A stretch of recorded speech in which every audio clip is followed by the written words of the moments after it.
This House believes Modi's India is on the right path. Earlier this week, I was on my way to the Delhi airport. There was a lot of traffic. At one point, the car stopped. On the roadside, I saw two vendors. One was selling fruit, the other was selling coconut water. What caught my attention was not what they were selling, but how they were selling it. Both had a QR code prominently displayed. And every single customer walked up to them, scanned this QR code and paid for their purchase, every single one of them. To me, this is a picture of today's India. It shows three developments, three of the many developments I shall list out tonight. Number one is financial inclusion. Both the vendors had a bank account linked to their mobile phone.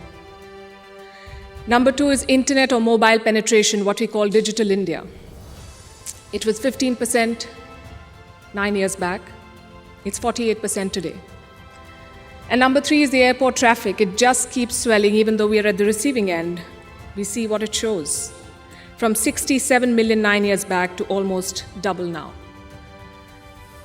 To me, these things signify the path that India is on. I have lived in many Indias. The wary India where exciting policies and positions were abandoned. The self-doubting India, where decisions were taken based on global opinion. And today, a more confident India, where the world comes for leadership and inspiration. You cannot put a premium on that. Indians are more prosperous at home and hence more confident abroad. Let me also tell you what I saw at the airport here in London, at the immigration counter. I saw Indians proudly flaunting their passport, none of the fidgeting or self-doubt of the last century. And if I may add, the immigration officer almost looked impressed. She was either a fan of India or just worried that she was holding up one of Rishi Sunak's relatives. We are proud of what we share with the world. Bollywood, masala chai, yoga, cricket. India today is a soft power giant. At the same time, India is not a timid democracy that tolerates terrorism or betrayals. When Pakistani terrorists attacked Kashmir's Pulwama, India carried out surgical strikes on Balakot. Today's India is not a pushover country. It's a world power denied. Today, invasions and colonialism are part of our history, not our identity. We are shaped by years of subjugation, not defined by them. We are excited about our global responsibilities, not wary of them. This change and confidence comes from growth at home. This government abolished triple talaq. Would you call it reform or repression? Let me also tell you what a Pew study found in 2021. It runs counter to every argument that will be made here tonight. It found that 89% of all Muslims and Christians in India say they are free to practice their religion. I'll repeat, 89% of all surveyed Muslims and Christians, but no, let's build on perceptions and anecdotes, not on facts.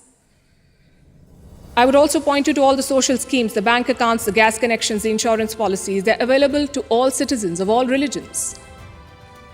Does that mean India cannot do better? Absolutely not.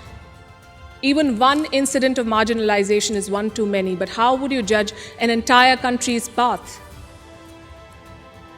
You see, to judge a country's path, you have to be able to separate agenda-driven narrative from facts. In conclusion, let me say this. For any country in the world, there is always a wrong path. Enough dictators and autocrats have shown us, but there is no single right path. Britain has its own right path. India has its own right path. As long as democracy is respected, as long as the Constitution is respected, I would say to each their own. It is wrong to judge one country on the parameters of another. And that has been the beauty of India since 2014. We've uplifted 140 million people out of poverty. We did so while conducting free and fair elections, dozens of them. We did so while protesting, debating, and dissenting. And finally, I think the hallmark of a right direction is also public approval. Do the people think you're on the right path? The people of India answered that question in 2019. Thank you.